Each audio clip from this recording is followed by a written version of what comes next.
નગરપાલિકાના સુધરાઈ સભ્યોના નાચગાનનો video viral થતા ગીતને એડિટ કરીને છબી ખરડાય તેવું ગીત મુકાયું હોય તે સંદર્ભે ગુનો દાખલ કરવા માટેની સાયબર સેલમાં અરજી કરવામાં આવી।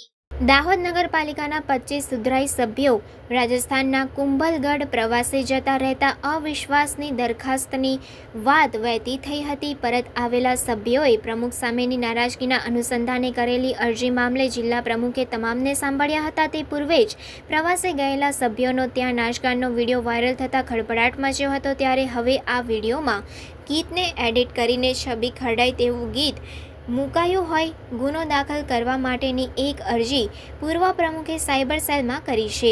દાહોદ નગરપાલિકામાં 2.5 વર્ષની મુદત પૂર્ણ થયા બાદ પ્રમુખ તરીકે નીરજ દેસાઈનું મેન્ડેટ આવ્યા બાદથી જ નગરપાલિકામાં 2 ગ્રુપ બની ગયા હતા। લોકસભાની ચૂંટણી પૂર્ણ થયા બાદ 36 પૈકીના ભાજપના જ એક સાથે 25 સુધરાઈ સભ્યો રાજસ્થાનના કુંભલગઢ પ્રવાસે નીકળી ગયા હતા। ત્યારે પ્રમુખ સામે અવિશ્વાસની દરખાસ્તની વાતો વહેતી થઈ હતી। પરત આવેલા સભ્યોએ પ્રમુખના મનસ્વી વર્તન અંગેની અરજી જિલ્લા ભાજપ પ્રમુખ સહિત સંગઠનના ઉચ્ચ કક્ષાએ કરી હતી। ગુરુવારે જિલ્લા ભાજપ પ્રમુખ શંકરભાઈ અમલીયારે વર્તનથી વિચલિત સુધરાઈ સભ્યોને સાંભળ્યા હતા। તે પૂર્વે જ કુંભલગઢમાં નાચગાન કરતા મહિલા અને પુરુષ સુધરાઈ સભ્યોનો વિડીયો વાયરલ થતાં તે ચર્ચાનો વિષય બન્યો હતો। ત્યારે આ મામલે પૂર્વ પ્રમુખ રીનાબેન પંચાલે વિડીયો એડિટ કરીને વાયરલ કરવા અંગે ફરિયાદ દાખલ કરવા અંગે શુક્રવારે સાયબર સેલમાં